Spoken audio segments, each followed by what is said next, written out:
It is a lovely town, I promise. Oh my God, she's pissing me off now. Alright, how y'all doing? I'm going to preface this with a few things. Time has passed.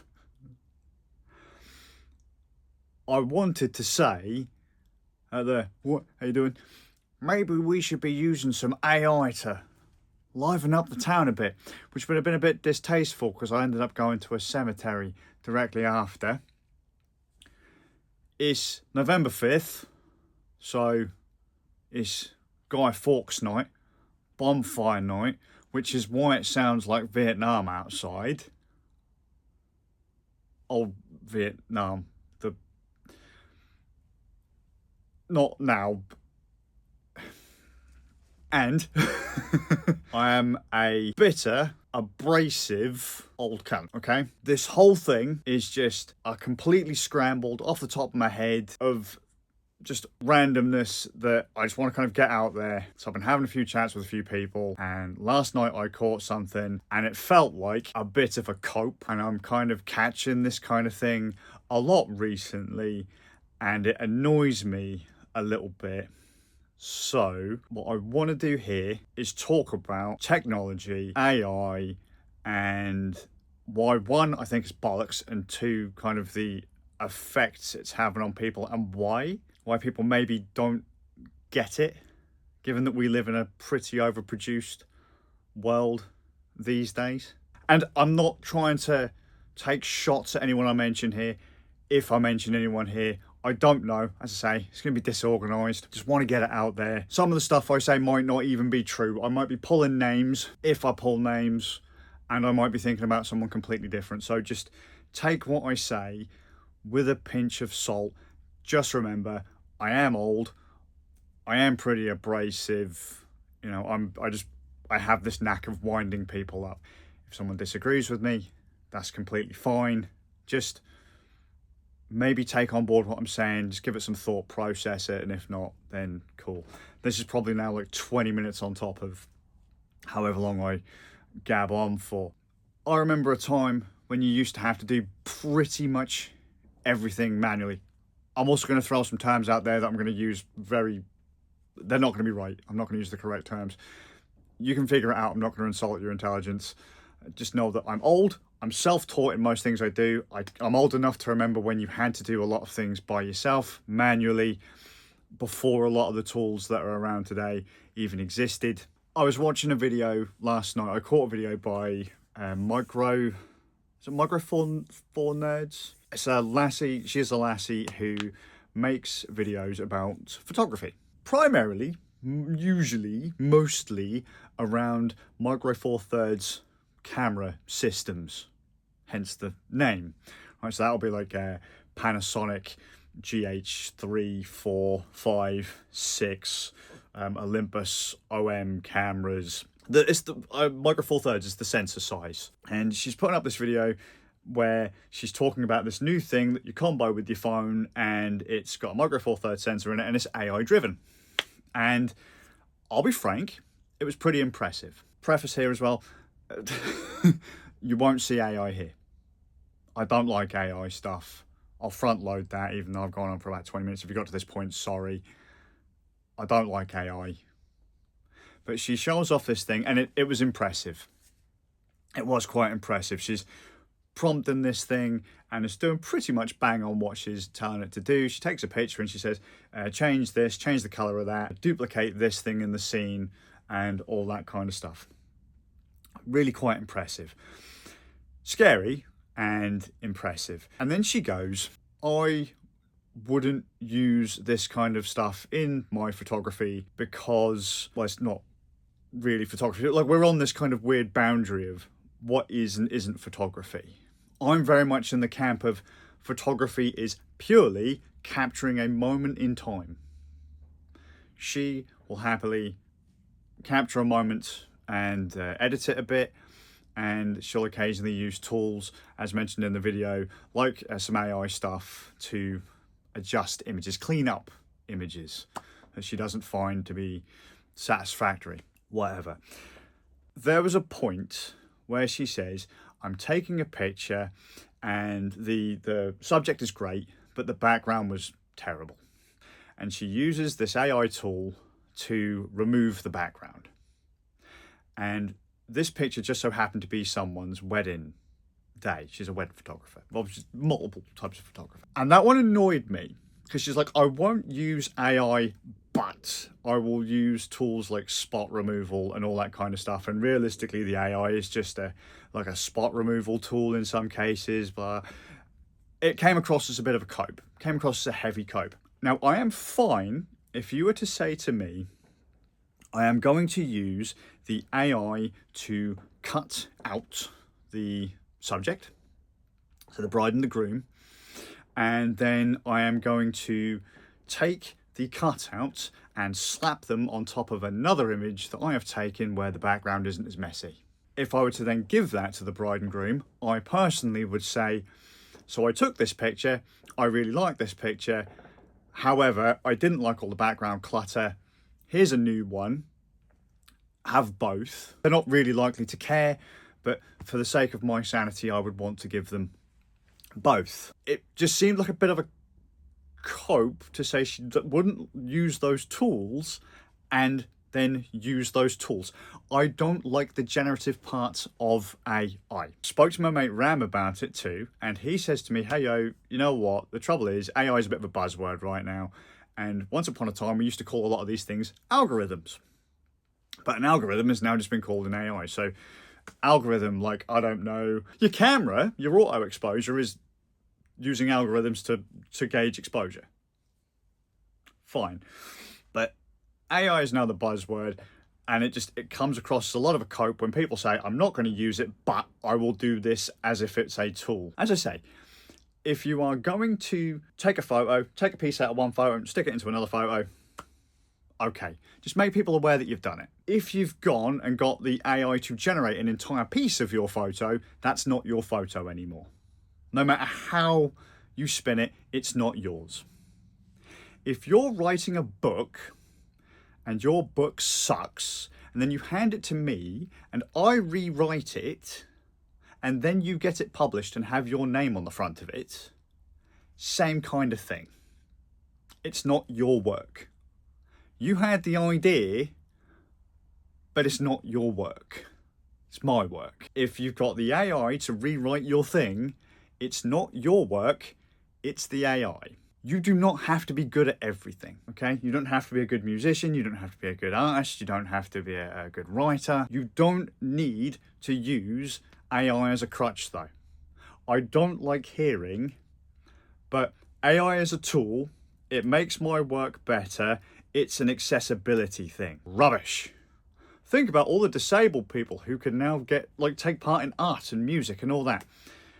No, I will not stand for that at all. That's a cope. If you really want to learn something, you can learn it. You can, and don't use disabled people as a kind of a crutch for your argument here. There's a book, My Left Foot. I think there's a film about a chap with cerebral palsy who becomes an artist, and he's only got the use, to a degree, of his left foot. If you want it, you can do it. You don't use crutches and make excuses. If it ain't yours, it ain't yours.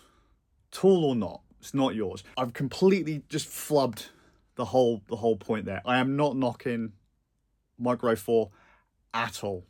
I'm just saying it feels a bit, which makes me kind of tie into the whole how this is affecting people, how technology affects people. These days, everything has to be perfect. It seems like everything has to be perfect. Everything has to look good. Everything has to sound good. You have to pick your best photo to put on Instagram, or the best moment of your thing to put on TikTok or YouTube. It's got to be framed well. It's got to be lit well. It's got to be whatever.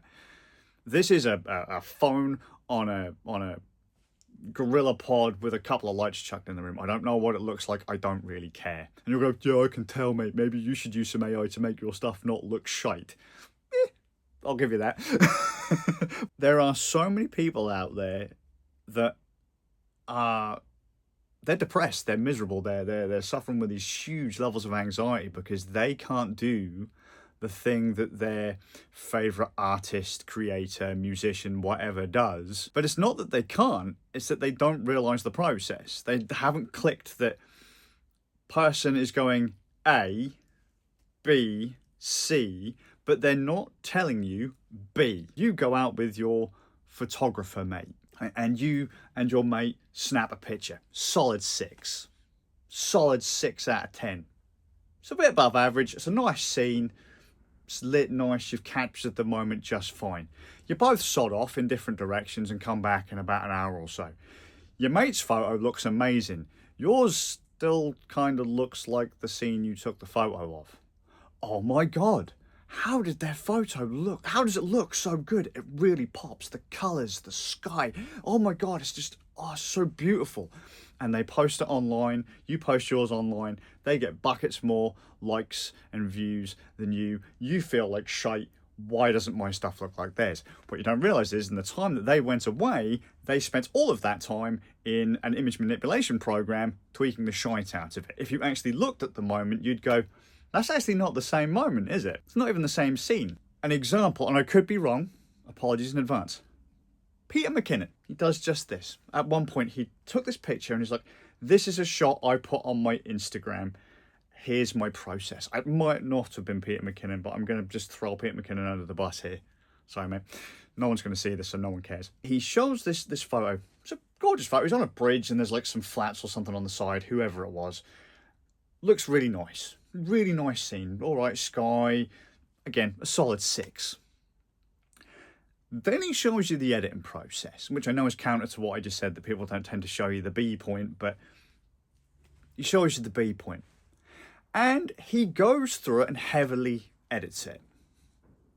So the sky has been tweaked, the foreground has been tweaked, all of the stuff on the sides has been tweaked. Each one of the windows of these like apartments or whatever, or these chalets has now got like a little light, and they've made it so like there's candles and it glows and all this.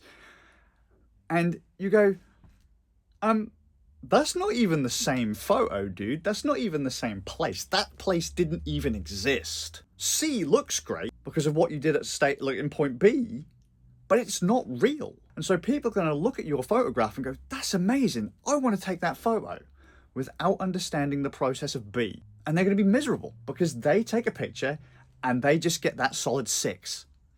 And what you've gone and done is you've taken a 6 and you've turned it into an 8. You've turned a standard photograph that you can be quite happy with into something that you'd put into a photography book or sell to someone to put on their wall. It's not to say that's a bad thing, but when people don't know that's what's going on, it can be a tad crushing. A mate of mine is really into music. He's a guitarist, he's a bassist, he's a vocalist. Really cool dude. He shows me some stuff of an engineer getting their guitar tone. So they set up the guitar, they got their pedals, and they mic up the amplifier, or they mic up the cab, and they do the whole get the sound they want, and then they chuck it into their program, and they equalize the ever-loving shit out of it. They're changing the bass frequencies. We're going to pull this bit out. We're going to increase this piece. This bit in the middle, not so great. We'll just kind of change this because there's a bit of fizz here, there's a bit of mud there. We'll boost this, lower that. Same with the highs. And then he goes, right, now what we're going to do is we're going to add on another effect and then another layer of EQ. And by the end of it, the tone, the guitar tone, sounded great. However, that was not what was recorded by the microphone. Not even close. And I will say, my mate is a bit of a gearhead. So he'll go, I need this guitar, I need these pedals, I need these plugins, because I want to get whatever this is. Cool, but a lot of people will see A, the plugins, the guitar, the cab, the amp, whatever. They won't see B, all of the work you had to do after the fact to get C, the tone that you have, the end result. They don't see it.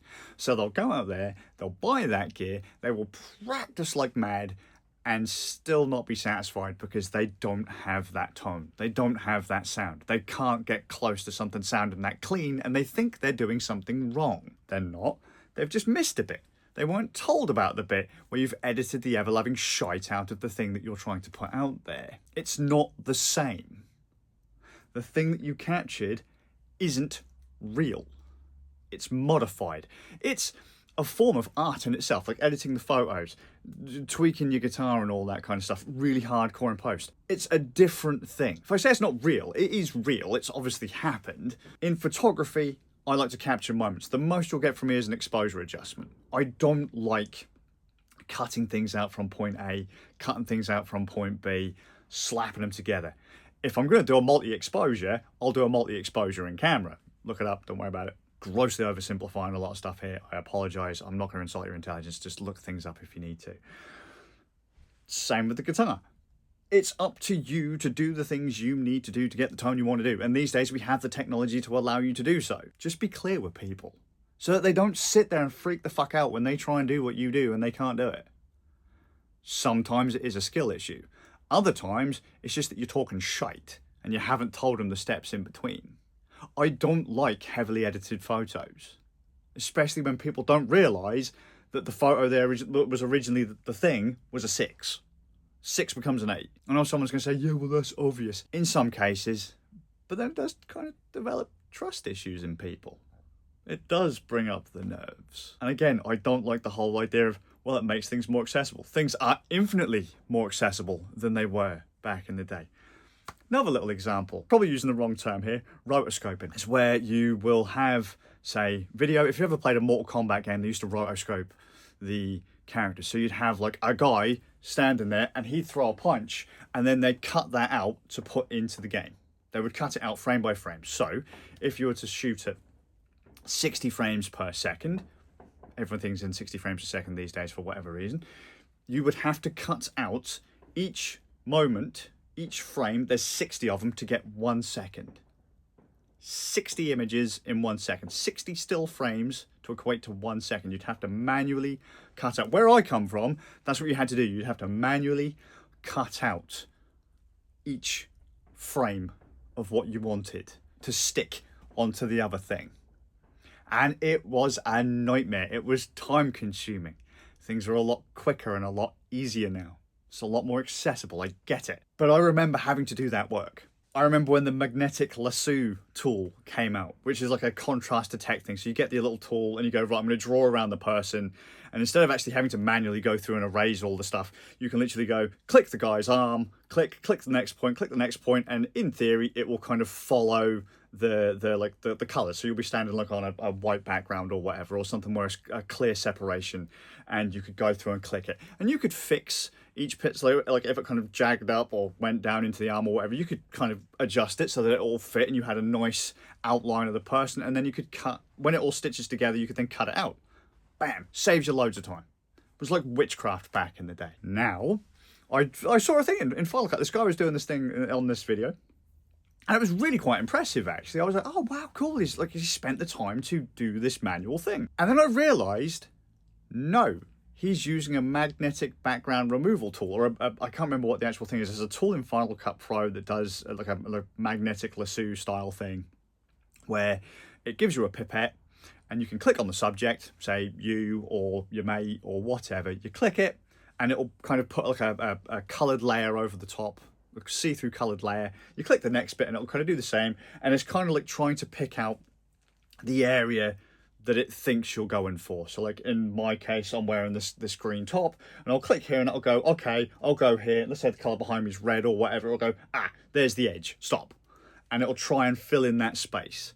And then it does this genius thing. You hit analyze and it will go through frame by frame and try to track the bits that it sees and map the colour bit, the mask, to the person. So it will automatically do the cutout. Instead of you having to do 60 frames to get 1 second, it will do the whole damn thing for you.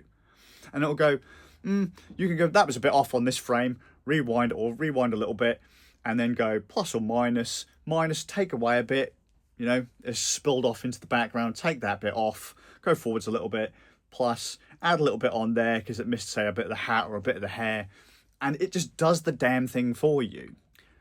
It's amazing, but it's nowhere near as impressive. Like, the actual fact that you're doing it is a lot less impressive. So a lot of people start to panic that they're not doing the super hardcore, over-the-top stuff. They're not super heavy edited. They're not hardcore color grading. They don't have amazing audio. And they worry. They don't know what they're doing wrong. In some cases, it's practice. I have tried to teach my children the skills that I learned back in the day before I had a lot of these tools.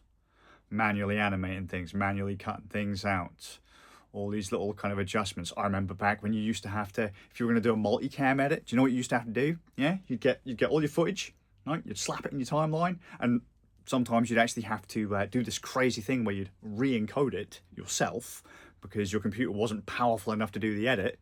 You'd take, I don't know, I'm not even going to pick a resolution, but you'd take the high resolution footage, you'd make a lower resolution version of it, you'd stick it into your editing program, and then at the end, you would replace that footage with the high resolution stuff, and so you could render it out. It's like what proxy clips are. They are, that's what they're called, they're proxy clips.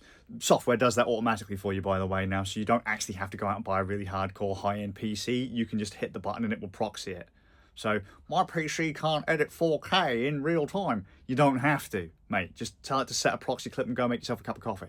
Because I remember when we could never do anything in real time. It was insane.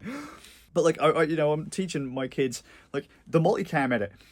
You'd have to layer in those 4 tracks. You'd have to get the old slate and line up the video so that the claps were all in the same place. You'd have to get your audio tracks, and because they'd normally be recorded on an external device, you would have to line up the sound with the on the video, and then you'd have to manually go through and cut and remove. Whereas now you can go, oh yeah, mate, fucking, I'm going to assign this view camera 1, this view camera 2, this view camera 3, this one camera 4, watching it through, 1, 2, 4, 3, 1, 4, and it will just do the cut for you. Insanity. I've taught my kids how to do it the old way. I've taught my kids how to line up audio the old way. Because who's to say the tools you have will always be available in the future? Who's to say that Adobe doesn't go, we're upping the subscription to £1 bajillion a month for you to use XYZ feature? If you know how all of this stuff is done the old way, the normal way, the original way, you don't necessarily need to have to be tied to any one particular tool. Please don't get AI to do it for you. That went a bit off the rails. I don't know if I've really gotten my point across. I'm not saying that the old ways are better. I'm not really saying that you have to go out and tell people that you're using all of these extra tools. But maybe be honest with yourself if you are using something like AI, that you are using a crutch. If you do happen to be using AI to be rewriting your thesis, perhaps you're not actually good enough to be doing what you're doing. Your book, your music, your photos. Maybe you're not actually good enough generating it. If you're getting it to generate it, well, I gave it the input. Sure, but what comes out of it isn't yours. You didn't write that. You didn't draw that or paint that. You know, it is a bit of a cope to go, well, I can't draw at all, but I'm going to write in this box. That's art. No, it isn't. It isn't. Again, I'm not trying to knock like Peter McKinnon and Mike Greffel or anyone like that. Like, honestly, what they've done with editing photos or whatever, or my mate with his guitar tones and stuff, is fine, but it's not real. Or it's that next step. It's gone from a moment to a transformation. It's art. It's a different kind of thing. It's like transformative art. What is that? I don't know. And as I say, I just see people get so locked in. They need these new tools. They want these new tools. They don't want to learn the ways of the old stuff, how it used to work, how it used to be done. And if they don't have a lot of these tools, they freak out. Or if they don't know they have to use these tools, they can get really upset, really depressed, really low. And then they do rely on other crutch tools if they can get hold of them. Instead of actually practicing a craft, a trade, whatever, they just go in. And it's lame. Stop telling yourself you're a fantastic author, artist, musician. You're not. You can be, if you really want it. You can be. Some people actually do have the talent to just pick it up and go. But just don't make excuses. Because those kind of excuses, they do hurt people. And don't go, well, just because, I'm doing it, everyone else is doing it, so I should do it. Don't. That's just silly. I don't really know where I'm going with this. I've probably gone on for about 40 minutes at this point, 20 minutes, 40 minutes, I don't know. Without making a point. I don't like AI. I'm firmly in the old school camp of a photo or a video should be a thing. If you're doing something fictional, go with that sky replacement. Go with the heavy color grades, you know. I remember seeing a thing, I think it was by Black Magic Design, and they're showing their latest colorist tools. And it's like, oh yeah, we just kind of click this and it kind of auto masks this area, and you spin, and look, you've now got an autumn scene. It's gone from green to like a brown. You can just do specific color replacements and stuff in certain areas. It's amazing. It saves so much time. It does. Do you know what you used to have to do when I was doing that kind of stuff back in the day? Not like hardcore, color work for films and stuff, but you used to have to shoot at that time of year. Or shoot on a set that was made to look like that time of year. It's opened up so many doors. Things are so much easier now than they've ever been. But it's also so much more overwhelming and just so much more... There's so much more anxiety out there because of it. Not everything has to be perfect. You don't have to be a moany, whiny old bitch like me either. I'll stop looping as soon as you stop coping. I fucking hate that, man. I hate it when people say that too. Oh, mate, that's like proper cringe. Anything more cringy than that, like saying fucking cringe, is the fact that a 40-year-old man's saying it. It's terrible. Stop shouting the clouds, old man. Fuck you. Screw you and the horse you rode in on. Try learning some of the older ways. Just for lols. Try like rotoscope and things, like cutting things out. One frame at a time, manually. It's going to be a nightmare. You're going to hate it. But if there ever comes a time when you can't use the tools, you know how it works. You'll probably appreciate it more. Same with color work. Same with edits and all that kind of stuff. Dude, I remember when, and Ram said this as well, he's like, oh, if you're making a game and you can't draw, you hire an artist, so you credit the artist. It's still your vision, but it's not necessarily your work. It's not all your work. It's not completely yours, is it? You still have to credit people. I say, yeah, but people don't credit AI. You can lean on other people. And when I started, the editor wasn't also the VFX guy. That's something I've seen change over the last, 20 years of being on YouTube. YouTube and the internet have got a lot to answer for. But I've also seen people's skills go through the roof, almost to the point now that everything's kind of boring. It's all overproduced tat. I'm going to go. Stop talking, you old fuck.